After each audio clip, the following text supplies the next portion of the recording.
All right, question number 10. We want to determine whether the following statements are true and give an explanation or counterexample. Part 1, the continuous function f of x equals 1 minus the absolute value of x satisfies the condition of the mean value theorem on the interval -1 to 1. So I'm wanting to say no, but let's check it out. So absolute value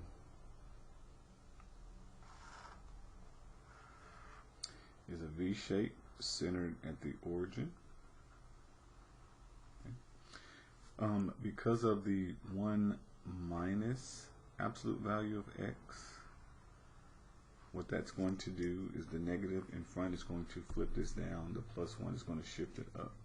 So it's going to go up 1 unit, and then this graph is now going to be opening downward. Okay. Now, because we are looking at the interval from -1, let's just say this part, to +1, in between there is a corner point, and this function will not be differentiable at this corner point, and so this function will fail to meet the conditions of the mean value theorem. So it says false, function is continuous on the interval but not differentiable at 0. That would be the case. We can skip the others. Part 2, it says two differentiable functions that differ by a constant always have the same derivative, and that seems to be true, but we'll look at the options. So that would be like if we have x squared plus 4, and let's just say x squared minus 5. Okay, the difference in those two is the constant value. And if I take the derivative of this function, derivative of x squared will give us 2x, derivative of 4 is 0.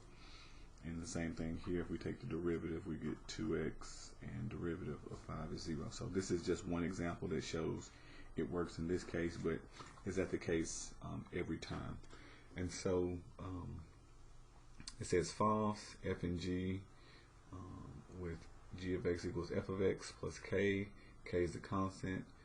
The derivative of f of x is equal to f prime of x, and the derivative of g of x is f prime plus k. So that would not be the case. If k is a constant, it would be 0. That would be the same. B says true, f and g. G equals f of x plus k. The constant k, then we do the derivative, f prime of x for f of x, and the derivative of g prime of x is going to be f of x plus k. The plus k again would 0 out if it's a constant. And C says true, same scenario, g is equal to f of x plus k. K is a constant. Derivative of f of x is going to be f prime of x. Since the derivative of any constant is 0, the derivative of g prime of x is also f of x. So C is going to be true all the time. Just showing an example does not mean we prove it. It just shows that there's an example. It has to work for the generic variables every time, no matter what numbers you use. Alright, part 3 says if f prime of x is equal to 0, then f of x equals 10. Choose the correct answer. So if f prime of x is equal to 0, that means the original function was a constant. Doesn't necessarily mean it is 10. It could be 10. So it says true, the derivative of 10 in terms of x is 0. B says false, f of x can be any constant value k. A counterexample is f of x equals 6, then f prime is equal to 0. So B looks good. True, the antiderivative of 0 in terms of x is 10. That's not the case. And then false, f of x is equal to 10 times x, not 10. Okay, so B is the one that best explains why.